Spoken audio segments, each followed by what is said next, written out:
Calling all units, calling all units. Donut shop has a fresh dozen. Go ahead and take a 1040. Preventable thing. Yeah. So they killed my grandfather. They killed the little kid, the 1-year-old kid. They killed my uncle. And going to when my grandfather, I don't know if it was when my grandfather died, they couldn't, the crematory was broken. So they couldn't burn him. Okay. So they had to put him in a casket. Yeah. And they buried him. We have a family tomb over there in Camagüey. And obviously, first time going back after my uncle and my grandfather died, I'm going back to go see them, you know. So I go to the cemetery. What a shit show. That place is, there's literally, first of all, talk about, classes. There's people that own graves and people that don't own graves. And literally, I have pictures. I'll send them to you. The majority of the graves are broken. You can see skeletons in there. You can see the heads, the bones. Yeah. If you don't have anybody that can afford anything, they'll burn you. They'll put you in a bag, and they'll throw you in a hole with a bunch of people. And, just a bunch of bags. A bunch of bags of bones there, and most of them are broken. So you see the bones opened up and stuff like that. And luckily for my family, we have a grave, and we make sure that we keep it, out of respect for my family, keep it. Keep the it nice. Upkeep is at least performed on it. Yeah. So that's one thing that I always tell my aunts in Cuba, because they struggle. They deal with my grandma 24/7. If it wasn't for them, my grandma wouldn't be alive right now. It's a 24/7 care. They feed her, they move her 3 times, more than that. They wake her up, give her breakfast, shower her. Like, my grandma's a zombie. It's super sad to see, because she's the woman that raised me when I was a baby, and it's very sad. So I tell my aunts, you don't need to do anything. One of my aunts is disabled. She had a brain tumor. They took out a piece of her brain, so she has a limp, and she can't move her hands. Some of her motor functions are decreased on her side. And my other aunt always has like a blood pressure, pressure issues with her eyes, like health issues. So these are like elderly women that are taking care of my grandma. And Is there any way to bring them to America, or to get them to America for health wise or anything like that? Or? I don't know, and that's a topic that we're gonna come to that's the final goal, to bring them here, but it can't be now because they're taking care of my grandma.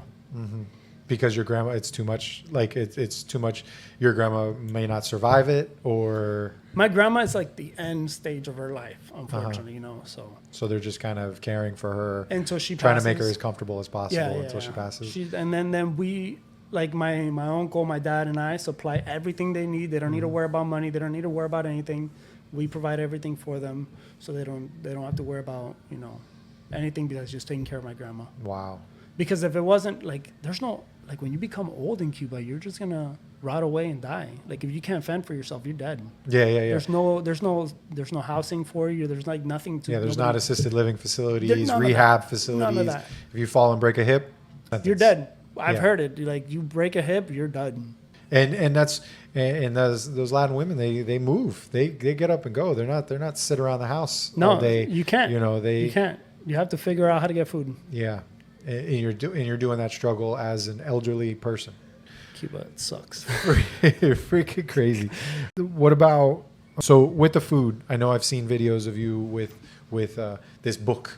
There's a book that basically the government gives you rations, portions of food that you can go and you pick it up. Where do you pick it up? Where do you pick up the food? There's like a local store. It's called I forget in Spanish. I forget the name. Yeah, I forget the name in Spanish. Where you go, it's like a local store where you go there and you have your notebook. Well, there's a place for bread. There's a place for la vianda, or the vegetables or whatever they have, the oil, the rice. They measure everything. There's a place for that. And pretty much you have a quota for the month, and you can go with your notebook and say, hey, I want oil. And they'll be like, oh, we don't have that. So what do you have? Rice? Okay, we'll give you rice, your quota for rice. But that's not enough to sustain anyone. There's a quota for milk, by the way, that's only for infants and elderly. And I think they took it away from the elderly, so only the infants can get that quota of milk. So yeah, they've rationed it out even tighter. Yeah, but the thing is, you can't even call it milk. It's watered down. Oh, so they take milk and then they because the government controls the cows in Cuba. Yeah, you can't get cows. You can't, like, if you're a farmer and you want to eat your own cow, you can't.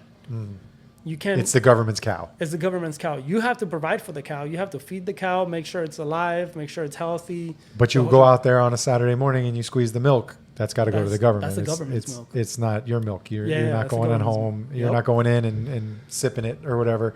And so then they're probably So they water it down, they're distilling it down with and every step of the way it gets watered down. cut. So you're just getting water with a little milk juice. Oh my god, milk juice. Yeah, just a hint of milk. Yeah, wow. Yeah. So, because and my barber was explaining that to me that he had heard that the books went away even recently, like 2 weeks ago.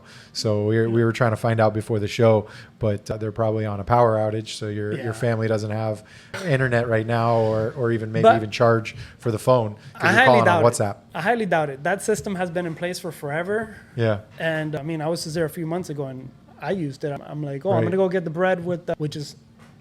Right, and then you had your bread, you had like multiple this. books, like you had both your aunt's books or whatever. So yeah, I had my 2 aunts, I had my grandma's book, and then I had 2 other neighbors' book, and then her kid. So I was 7 breads. So you're going to pick up all the bread. So for your meal, because imagine that you don't have money from anywhere out here, right? Mm-hmm. So you work your regular government job that pays you maybe 2,000 pesos a month. Mm-hmm. And we're trying to get 12 eggs. How much do you think 12 eggs are? 1,000 pesos.